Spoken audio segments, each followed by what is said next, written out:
எந்தவித முறையான கள ஆய்வும் உள்ளூர் விவசாயிகளின் கலந்தாலோசனையும் இன்றி தன்னிச்சையாக வனத்துறை வெளியிட்டுள்ள யானை வழித்தட பரிந்துரை அறிக்கையை திரும்ப பெற கோரி தமிழ்நாடு விவசாயிகள் சங்கத்தினர் கோரிக்கை விடுத்துள்ளனர்.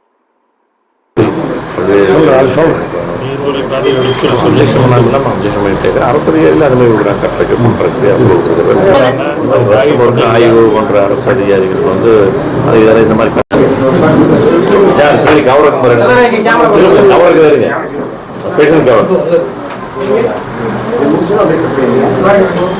டைம் கொடுத்துருக்காங்க. நம்மளுக்கு 5 நாள் 29 நாளில் போயிட்டு 5ஆம் தேதிக்குள்ள முடிக்க சொல்கிறாங்க. 5-6 நாள் தான் மொத்தம்.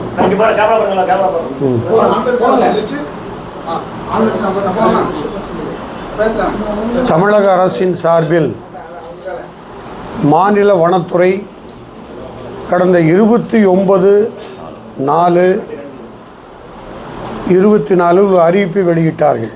அந்த அறிவிப்பில் தமிழ்நாட்டில் மேற்கு தொடர்ச்சி பகுதிகளில் யானவழி தடங்கள் குறித்து ஆய்வு செய்து கண்டறிந்து வலசப்பாதையை மீட்டெடுப்பது என்று ஒரு கருத்தை வெளியிட்டார்கள். அதில் வாட்ஸ்அப்பிலும் ஃபேஸ்புக்கிலும் ஆங்கில வடிவிலே 161 பக்கம் கொண்ட ஒரு சுரு குறிப்பை வெளியிட்டிருந்தார்கள். அந்த அறிக்கையில் முழுக்க ஆங்கில சொற்றொடர் இருந்தது. கிராமப்புறங்களில் மலை அடிவாரங்களில் வாழக்கூடிய அப்பாவி மக்கள், மலைவாசி மக்கள், அவர்களுக்கு ஆங்கிலமும் தெரியாது, மலைவாழ் மக்களுக்கும் தமிழும் படிப்பதிலே அவர்களுக்கு சிரமம் இருக்கிறது. ஆகவே அவர்கள் மலைவாழ் மக்களுக்கும் மலையோர பகுதியில் இருக்கக்கூடிய விவசாயிகளுக்கும் தமிழில்தான் அரசாங்கம் இத்தகைய அறிக்கையை வெளியிட்டிருக்க வேண்டும். கடந்த சட்டமன்ற கூட்டத்தொடரில் தமிழ்நாடு அரசு, தமிழக முதலமைச்சர் ஒரு அறிவிப்பை வெளியிட்டார். அதில் பெயர் பலகையும் அனைத்து விளம்பரங்களும் தமிழில்தான் இருக்க வேண்டும் என்று தமிழ்நாடு சட்டமன்றம் நிறைவேற்றிய தீர்மானம். ஆனால் வனத்துறை சார்பாக வழங்கப்பட்ட அறிக்கை 161 பக்கமும் ஆங்கிலத்தில் இருக்கிறது. அது அறிக்கையாக தரவில்லை. உங்களுடைய கைபேசியிலே நீங்களே பார்த்து கொள்ளலாம். அதை பிரிண்ட் அவுட் எடுத்து அதை படித்து தமிழாக்கம் செய்து அப்புறம் வெப்சைட் மூலியமாகத்தான் இதை அனுப்பியிருக்கார்கள். இத்தகைய அறிவிப்பு என்பது அநேகமாக தமிழ்நாட்டில் ஒரு புதிய செய்தியாகத்தான் பார்க்க முடிகிறது. காலங்காலமாக வாழ்ந்த விவசாயிகள், அப்பாவி மக்கள், புரதானமாக பழைய கோயில்கள் என்று சொன்னால் பண்டாரியம்மன், மருதமலை கோயில், வெள்ளிங்கிரி அடிவாரம், அணுவாய் சுப்பிரமணியம், நான் சொல்கிறது இந்த மாவட்டத்தை ஒட்டி கோவை மேற்கு மண்டலத்தில் இருக்க இதெல்லாம் புரதான கோயில்கள், பழமையான கோயில்கள். இதிலே வெள்ளிங்கிரி மலைக்கும் கூட இன்றும் பக்தர்கள் சென்று வருகிறார்கள். எந்த யானையும் வனவிலங்கும் பாதிக்கு தீண்டி ஒரு பக்தனும் கூட சாகவில்லை, இறப்பு இல்லை என்பதுதான் உண்மை. இது நடைமுறையில் நீங்களும் பார்க்கலாம், விசாரித்து கொள்ளலாம். ஆனால் இத்தகைய திருத்தலங்கள் வழியாக வலசைப்பாதை இருப்பதாக சொல்லி வைப்பதோடு மேலும் சேர்த்து இன்னும் புதிய பாதைகள் கண்டுபிடிப்பதாக ஆய்வில், விஞ்ஞான ரீதியாக ஆய்வில் நாங்கள் கண்டுபிடித்திருக்கோம் செய்தியும் சொன்னார்கள்.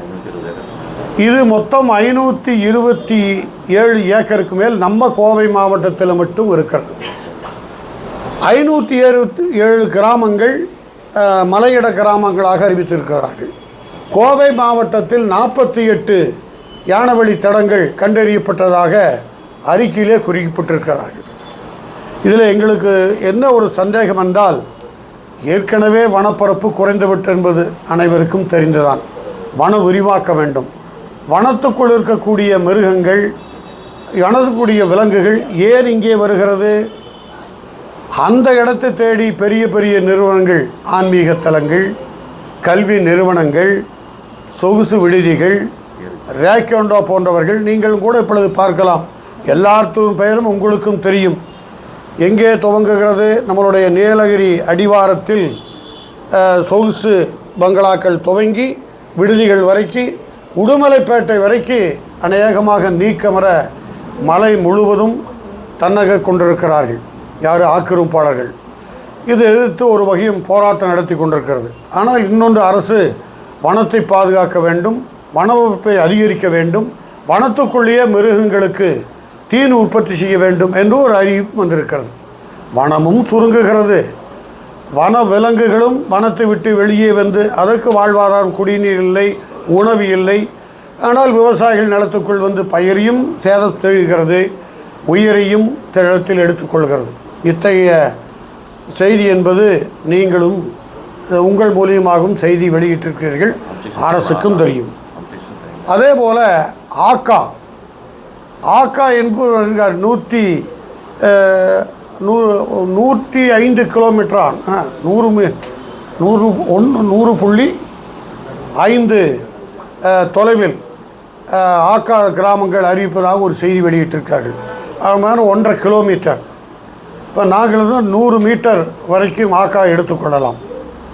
அந்த இடங்களில் கூட விவசாயிகள் உற்பத்தி செய்வதற்கு அனுமதி கொடுக்கலாம்.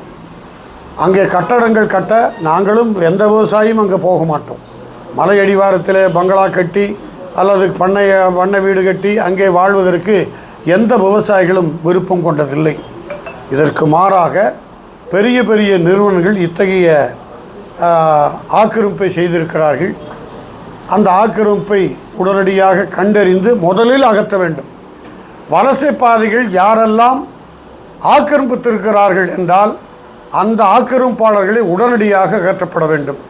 அது யாராக இருந்தாலும், அது விவசாயியாக இருக்கலாம், அல்லது வேறு கல்வி நிறுவனங்களாக இருக்கலாம், ஆன்மீக தலங்களாக இருக்கலாம். நான் சொல்வது புரதான கோயில்களில் எத்தகைய ஆக்கிரமிப்பு நடைபெறும் என்பது உங்களுக்கும் தெரியும், அநேகமாக கோவை மாவட்ட மக்களுக்கும் அது புரியும். ஆனால் புதிதாக ஒரு 30 ஆண்டுகளுக்குள் பல்வேறு இடங்களில், இப்போ நீங்கள் பார்த்தா மதுக்கரை பகுதியில் நிறைய யானைகள் அடிபட்டு இறந்திருக்கிறது. அது ரயில்வே எங்கே போகிறது? யானை வலசை பாதைக்குள்ளேயே ரயில்வே ட்ராக் போய்கொண்டிருக்கிறது. அங்கே ஒரு கிட்டத்தட்ட 48-38 யானைகள் அடிபட்டு இறந்திருக்கிறது, காயமுற்றிருக்கிறது.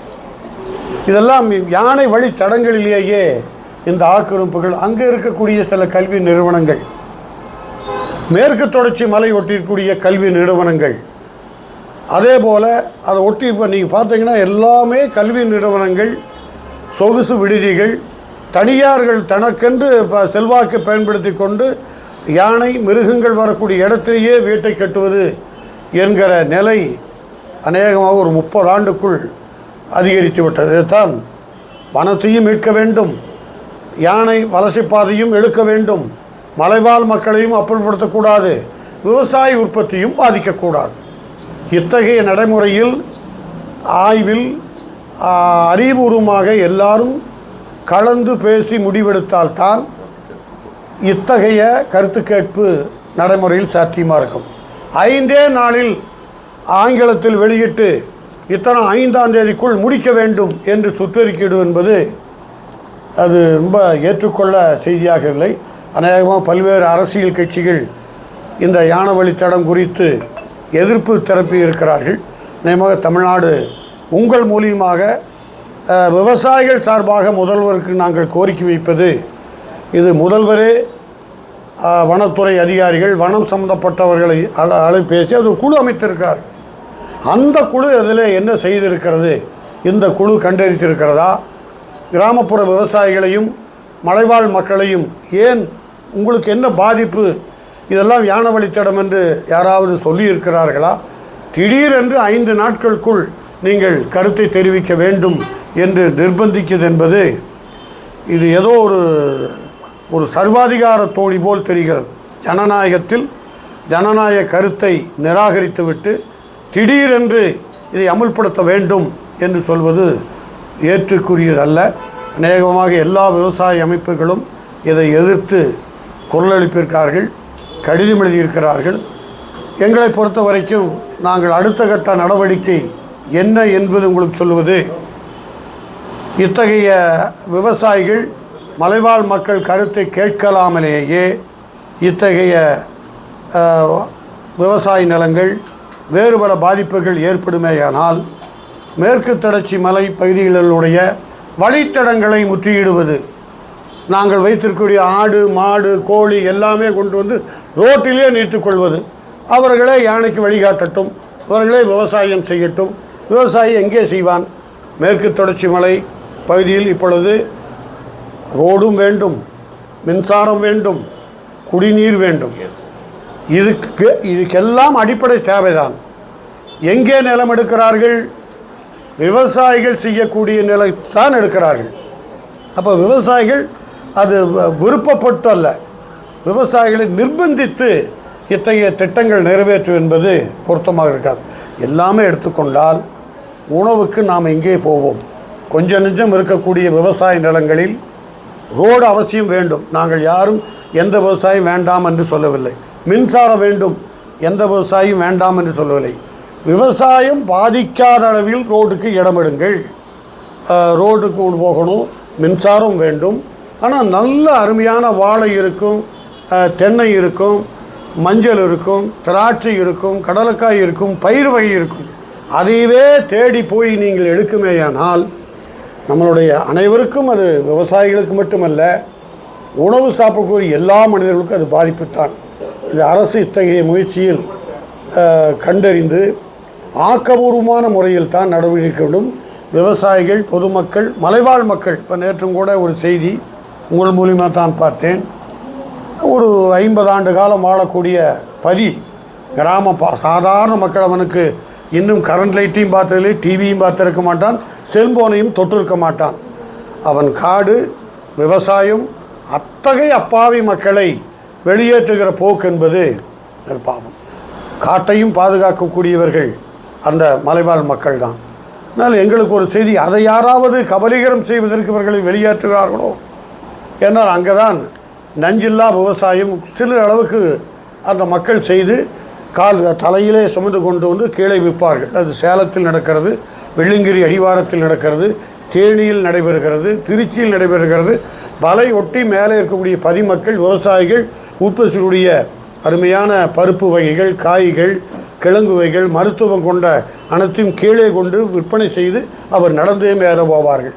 அதெல்லாம் அழிப்பது என்பது இப்பொழுது இந்த அறிவிப்பு எங்களுக்கு அச்சத்தை விவாதிக்கிறது. இது முழுவதும் கருத்து கேட்ட பிறகுதான் இத்தகைய திட்டத்தை தமிழ்நாடு அரசு வனத்துறை நடைமுறைப்படுத்த வேண்டும். நடைமுறைப்படுத்துவதற்கு நீங்கள் முயற்சித்தால் மிகப்பெரிய எதிர்ப்பும், விவசாயிகள் மத்தியில் போராட்டமும், குடும்பமாக இதை எதிர்த்து போராடுவது வழியில்லை என்கிற முடிவிற்கு இத்தகைய அறிக்கை வெளியிட்டிருப்பது ஏற்றுக்கொள்வதல்ல. ஆகவே இந்த அறிக்கையை திரும்பப் பெற வேண்டும். இந்த அறிக்கை திரும்பப் பெறுவதில் இத்தகைய செய்தி என்பது விவசாயிகள் மத்தியில் ஒட்டுமொத்தமாக எங்கள் கண்டனத்தை உங்கள் மூலியமாக அரசுக்கு பதிவு செய்ய விரும்புகிறோம். ஆகவே தமிழ்நாடு அரசு முயற்சி மேற்கொண்டு இத்தகைய திட்டத்திலாவது கைவிட வேண்டும் என்று கேட்டுக்கொள்கிறோம். இல்லை, அவரிடமே கேட்கணும். இப்போ இந்த ஆய்வு சொல்கிறீங்க, இந்த வனத்துறையோட ஆய்வு அப்படிங்கிறது ஒரு குறுகிய காலத்தில் எடுக்கப்பட்ட ஆய்வு கிடையாது. தமிழக அரசினுடைய ஒரு தகவல் சொல்கிறாங்க. இது நீண்ட காலமாக உள்வெட்டம் வெளிவட்டம் அப்படிங்கிற ஒரு பவர்சோன்ஸ் பற்றியெல்லாம் நீண்ட ஆய்வு பண்ண பிறகு தான் இந்த கருத்து கேட்டு விவசாயிகளுக்கும் பொதுமக்களுக்கும் நாங்கள் வச்சுருக்கோம். இது ஏன் வச்சுருக்கோம் அப்படின்னா, எங்களுக்கு ஃபண்டு எல்லா பாதிப்புக்கும் சும்மா பணம் கொடுத்துக்கிட்டே இருக்க வேண்டியது, உடனடியாக 2 சைடையும் பார்க்க வேண்டியது இருக்குது அப்படின்னா நீண்ட கால ஆய்வுக்கு பிறகு தான் இந்த அறிக்கையை வெளியிட்டிருக்கோன்னு சொல்கிறாங்க. அப்படிங்கிறப்போ நீங்கள் ஏன் நீங்கள் இதை அப்ஜெக்ஷன் பண்ணிருக்கீங்க? நீங்கள் சொல்வது சரியான கேள்வி.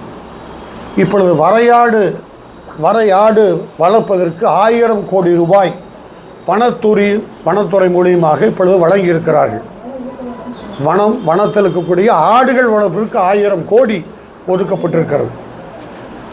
ஒரு விவசாயியாவது கூப்பிட்டு, இது யானை போகிற பாதை, நீ விவசாயம் செய்கிறாய், ஆகவே உன்னுடைய தோட்டத்துக்குள் இந்த விவசாயம் பூமிக்குள் யானை வலசை பாதையில் நீ ஏன் விவசாயம் செய்து யாராவது ஒரு அதிகாரி எங்களை கேட்டதுண்டா, பேசியதுண்டா?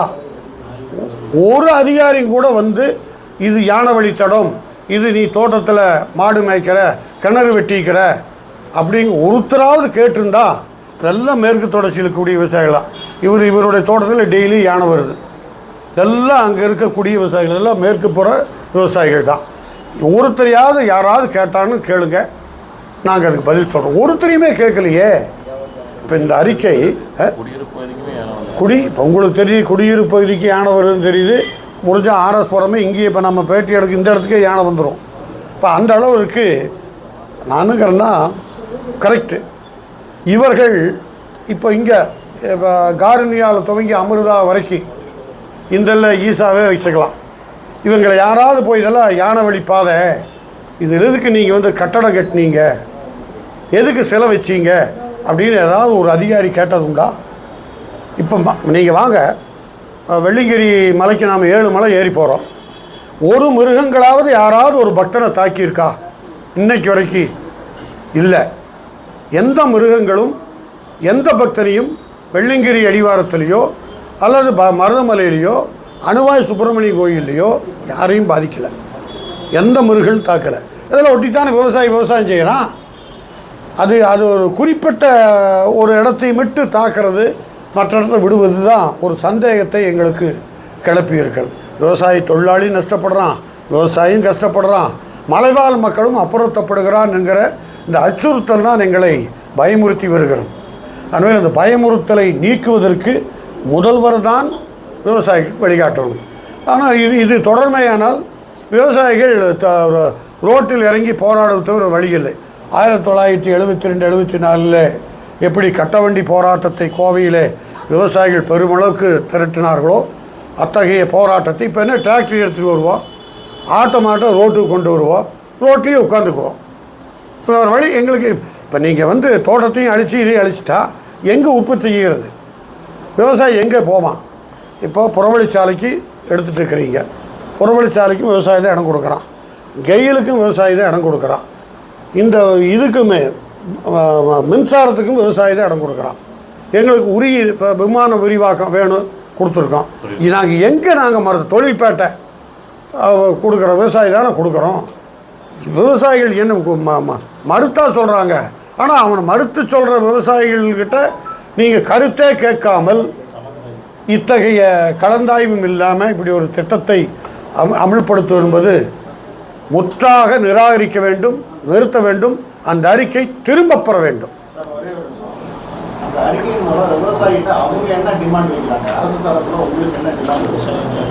விவசாயி அது அவங்க என்ன டிமாண்ட் வைக்கிறாங்கன்னா, வலசு பாதையில் நாங்கள் எடுத்துட்டோம்னா உங்கள் தோட்டம், உங்கள் வீடு இதெல்லாம் நீங்கள் விட்டுட்டு வெளியேறணும்.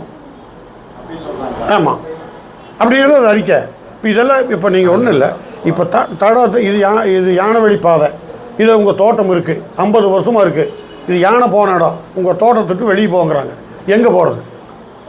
அது ஒரு அச்சம் இருக்குல்ல. 100 வருஷம் வருது வருது வருது. நீங்கள் நாங்கள் வச்சுருக்க 161 ரூபாய்க்கு நாங்கள் எடுத்து வச்சுருக்குறோம். அது முழுக்க வந்து நீங்கள் ஆக்கிரமிப்பாளர்கள் இவங்கள கண்டுபிடிக்கலாம்.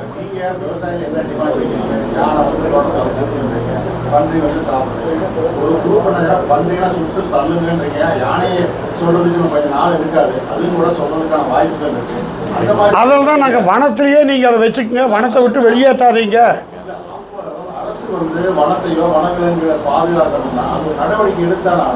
அதைத்தான் நான் எடுங்கன்னு தான் நாங்கள் சொல்கிறோம். அதாவது வனத்தை விட்டு காட்டுப்பன்றி வனத்தை பாதுகாப்பது பன்றி என்று நாங்கள் புரிஞ்சுக்கிறோம்.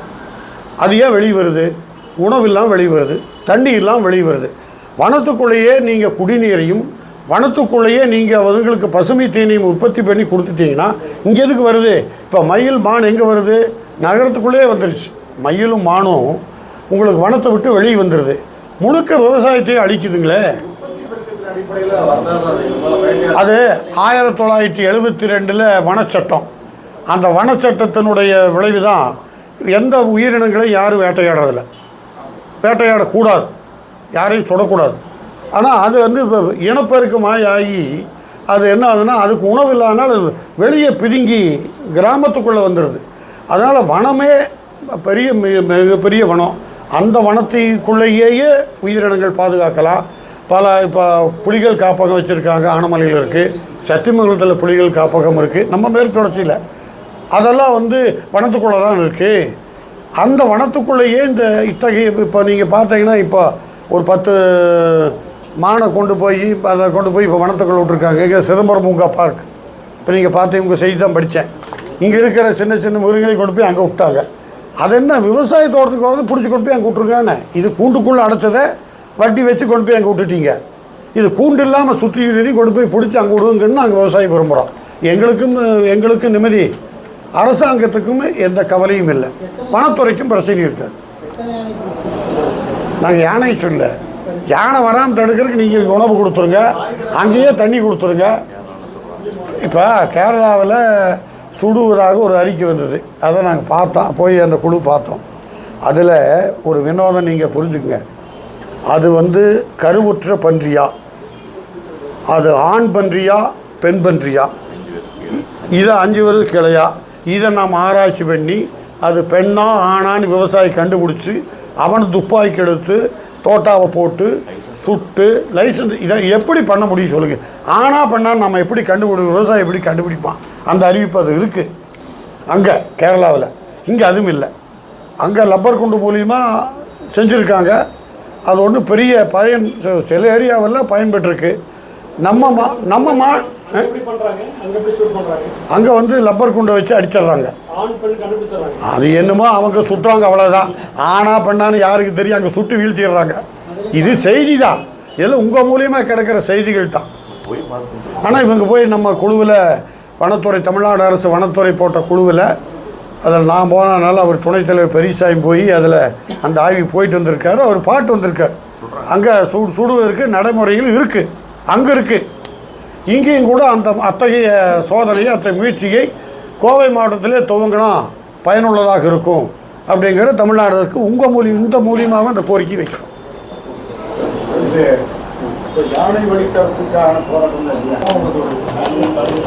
நீர்வழி பாதையில் எடுதான்னு சொல்கிறோம். நாங்கள் நீர்வழி பாதை எடு எவ்வளோ போராட்டம் நடத்திட்டோம். ஆமாம், எதுக்கு இப்போ தானே எங்கள் அரசாங்கம் தானே இந்த கோபத்தை விவசாயிகளுக்கு போடுற மாதிரி ஒரு 161 அறிக்கை வெளியிட்டிருக்காங்க. ஏன் நாங்கள் நடத்திருக்கோம்? நாங்கள் தொடர்ந்து நடத்துகிறோம். நீங்கள் கவனிக்கலை, நீங்கள் கவனிக்கவில்லை. உங்கள் பத்திரிகையில் வந்த அத்தனை செய்தியும் நாங்கள் சேகரித்து வைத்திருக்கிறோம்.